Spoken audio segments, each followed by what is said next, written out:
Har'a ergaan qabaa. Aburri Waaqayyo dubbadhu jedhee na erge. Wanti raafamu isin hin furatu. Namoonni baay'een waan raafamu ilaaltanii warri raafamaa jirtan baga gammaddan isin misiraatu dhageessu. Raafamuma gidduutti waan haaraa dhageessu. Waanuma nama raasu gidduutti waan haaraa dhageessu. Haaleluyyaa.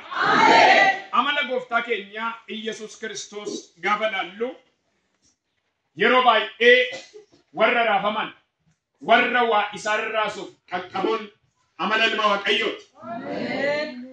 Na dhagaa. Ilmi Waaqayyo gaafa nuti raafamnee nyaatamne irraa banne irraa kanarra gatiin qabnu gaafa nuti jenne nu qaqqaba. Namoonni tokko tokko waan argan caala waan hafuuraan amanan caala waan ijaan argantu isaan raasa. Waa'ee raafamaa gaafa kaafnu gaafa waa nutti dhaadatu waan harkaa baanu nutti hin fakkaatu. Gaafa waa nutti dhaadatu waan bira dabaru nutti hin fakkaatu. Namoonni Waaqayyoos macaafa qulqulluu irratti kan nuti arginu raafamni gurguddaan isaanirra ga'eera. Rakkinni gurguddaan isaanirra ga'eera. Dhiphinni gurguddaan isaanirra ga'eera. Wal'aansoon gurguddaan jireenya namoota baay'eerra ga'eera. Garuu waan tokko wanta adda isaan godhu maali yoo jenne hin raafaman malee raafamni isaan hin nyaanne. Sirriitti na dhagaa. Mee nama Waaqayyo kan isinii kaasu nama Waaqayyo Eeliyaas gaafa argitanii mootota isa duraa boqonnaa 19 irratti dhaqxanii gaafa ilaaltan namni kun nama guddaa, nama jabaa, nama ayyaanni Waaqayyo irra jiruu fi nama Waaqayyo wajjin socho'u. Yeroo hundumaa lafa Eeliyaas deeme hundumaatti Waaqayyo biraa hin beeku. Eeliyaas garuu mootota isa duraa boqonnaa 19 irratti gaafa dhaqxanii ilaaltan ትልቅ ነውጥ ደረሰበት። ይራበም በቃ ነው ማታየው ጅሮ የሮ tokko sirriidhuma beentota taatanii irraafamu hillulam wal aansoon jira mormiin jira kaleessan namoonni Waaqayyo raafamaniiru sodaataniiru raafamni jira lolli jira wal aansoon jira garuu wanta adda nu godhu maali odduma raafamnutti nuti mo'icha qabu. Meerka kaasisin eebbisa. Irraafamna malee hundeedhaan sin buqqisan jedha Waaqayyo. Siraasu malee hundee keenya warra hin kutan jedha Waaqayyo. Siraasu malee sin buqqisan jedha leenci yoo ta'u. Meerkan daqiiqa xiqqoo dubbatu har'a dhagaa. Namni Waaqayyo Eeliyaas hin raafame maaltu saraase yoo jettan dubartii tokkotu ba'ee raase. Ati nama Waaqayyooti miti jettee ati raajota sobdoota jettee warra nani jarra kaawwadhe bitte miti jennaan amma gaa'eedhan ammoo hani dubartiin humti kun yoo lubbuu keessi keessa bulchee billaadhumaan hin morma keessa irraa gatanna wayyoo jedhe. Raafamni yaaddoo namatti fida. Raafamni sodaa namatti fida. Raafamni birmadummaatti akka nuti hin jiraanne godha. Waa tokkoon sinitti himame. Bineensota jiran keessaa otoo kaastanii mee namni kuruphee argee beeku. Kurupheen biyya kana. Eshi. Amboo jirti qo'aa asin jirtu biyya kana. Millata waaqa. Roota malee kuruphee argitanii beektan. Kuruphee wanta adda ishii godhu maali yoo jettan bosonuun kuruphee walaa fakkaatanii malee kurupheen yeroo hundumaa jireenya bir'atu qabdi. Hin sodaatti. Yoo argitan uumamuun ishiitti hin wareerti. Amma waa'ee kuruphee miti Waaqayyo kan naasofsiisu fakkeenyaan dubbata. Kuruphee namoonni qaltanii beektan as keessa yoo jiraattan kurupheen cooman qabdu. Hin coomtu. Maaliif yeroo hundumaa jireenya siqiqii jiraatti. Maaltu qabee na nyaata waan jettuuf, maaltu qabee na liqimsa waan jettuuf, maaltu qabee lubbuu gogaasa waan jettuuf yaaddoo qabdi. Har'as namoonni baay'een yaaddoo qabu. Ganama ta'anii, galgala ta'anii yoomin du'a, yoomin bada, inni namarra ga'e yoom narra ga'a, inni biyyarra ga'e yoom narra ga'a jedhee namoonni baay'een siqiqiin jiraatu. Garuu Waaqayyo akkas naan jedha warra natti of kennaniif ani dhaabbadheen jira naan jedha. Yesuutuma dhagaye warra natti of kennaniif anatu wabii darba naan jedha Yesuus. Anatu wabii darba naan jedha Yesuus.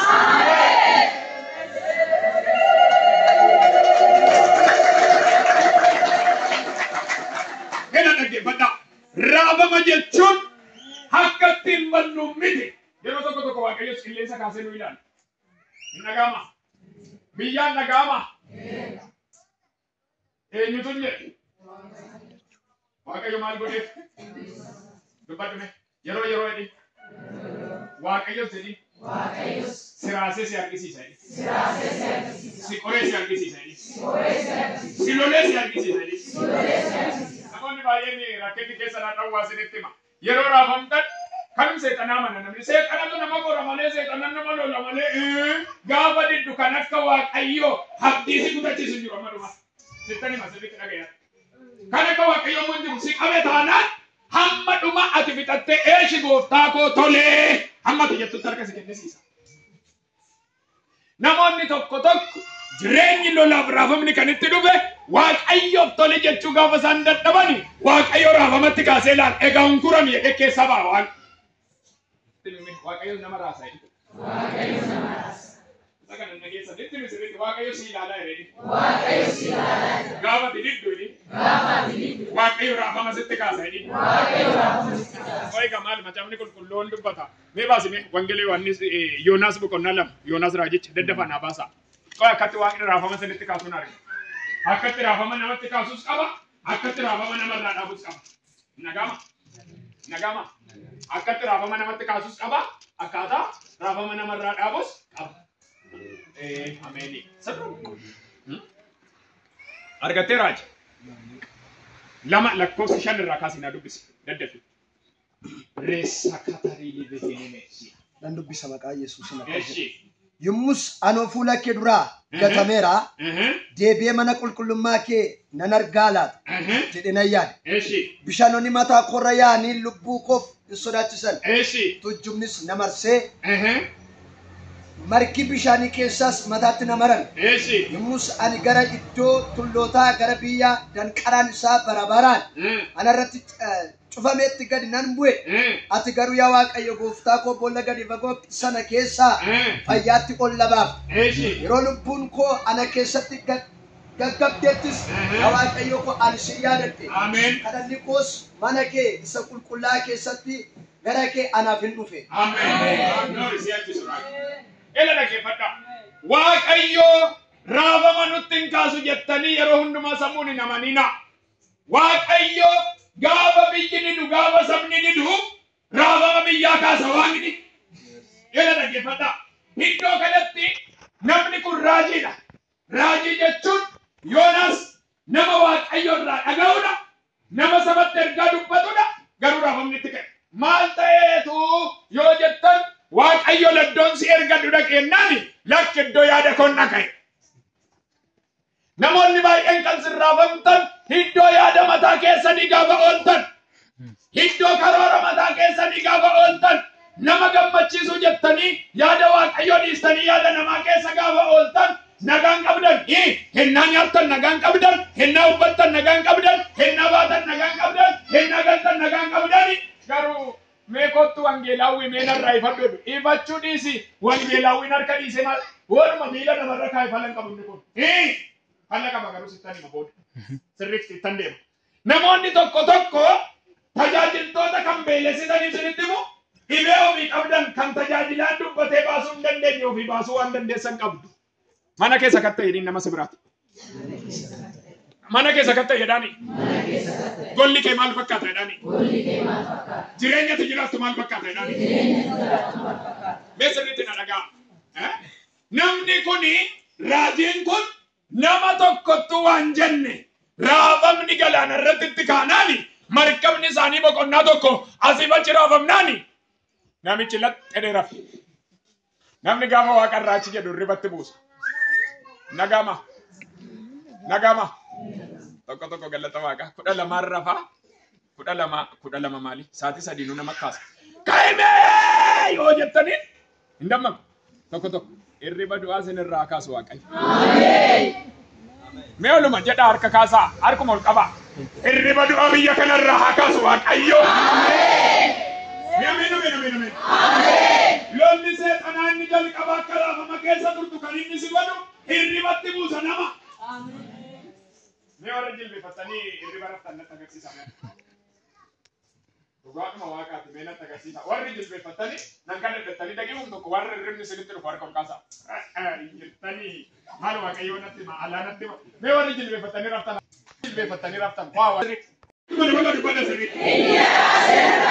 Wanda man kani dubata sini fata umna di. Kasa garko akan nanti na furwa kayo. Mana nama baike da nanti da wakai. Ada samni kun nafana wali agalu mana sani rarra fama da banan. Namun di baike wata kani ya to kaburran kasa nanti da wakai. Kerana kasa me kasa nanti da wakai. Ko mi sitta sa sirraka. Yakin sitta sa sirraka. Inni no be gurra kenti azadu sirraka anje.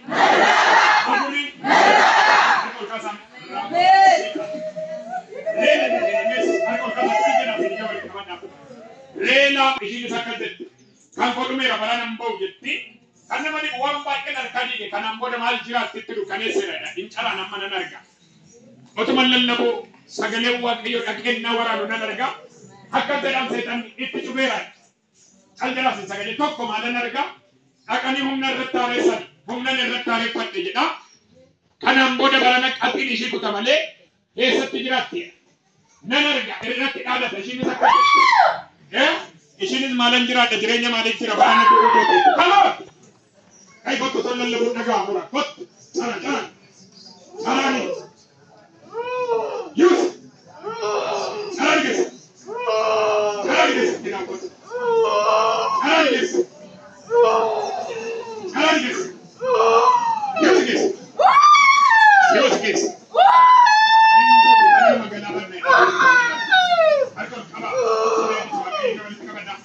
Nenar gamma se ci tocco, nenar che per il retto di ci sali pochettini, il maratto che mi chiama tira. Dale ci rammaracce, ci tocco nenar che, dale ci rammaracce, dale ci rammaracce, dale ci rammaracce. Al cane dalle di pesapule, nagati.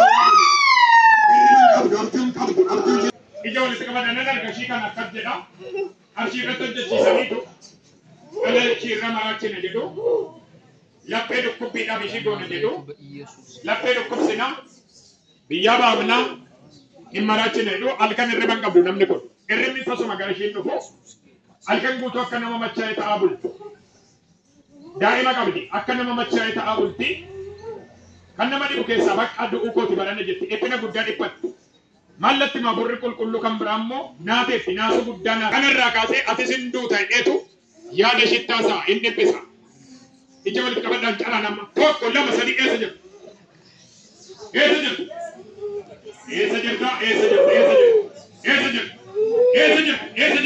sama kaya saja nama sencenaran kawan cara nanis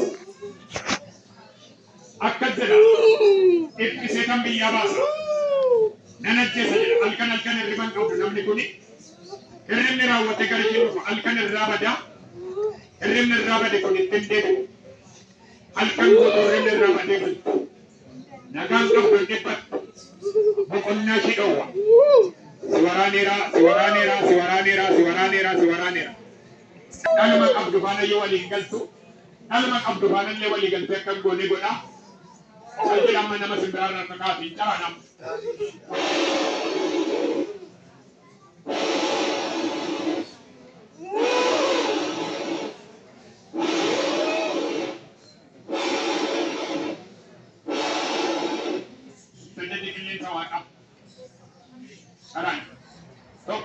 Sarani lama, sarani sadi, sarani abur, sarani shan, sarani jan, sarani satu baba, sarani dedo,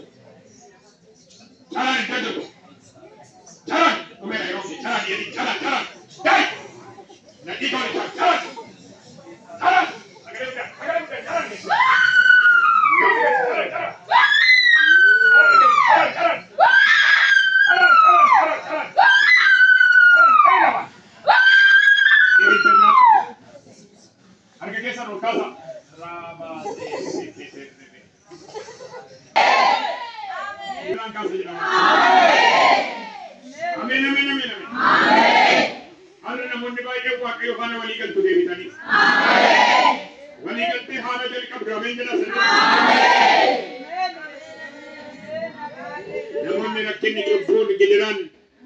waaqayyo irra sin fageesse leencii hudaa araaraan sin deebisa.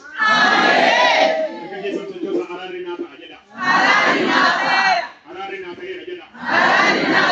Akkuma dabala araarri naa ta'eera jedha. Akkuma dabala araarri naa ta'eera jedha. Hallelujah. Hallelujah. Hallelujah. Hallelujah. Hallelujah. Maaliif jedhee inni jalli qabaa raafama keessaa bahuudhaaf eenyu mana walii galu? Waaqayyo. Abdii sadii dubbadheen.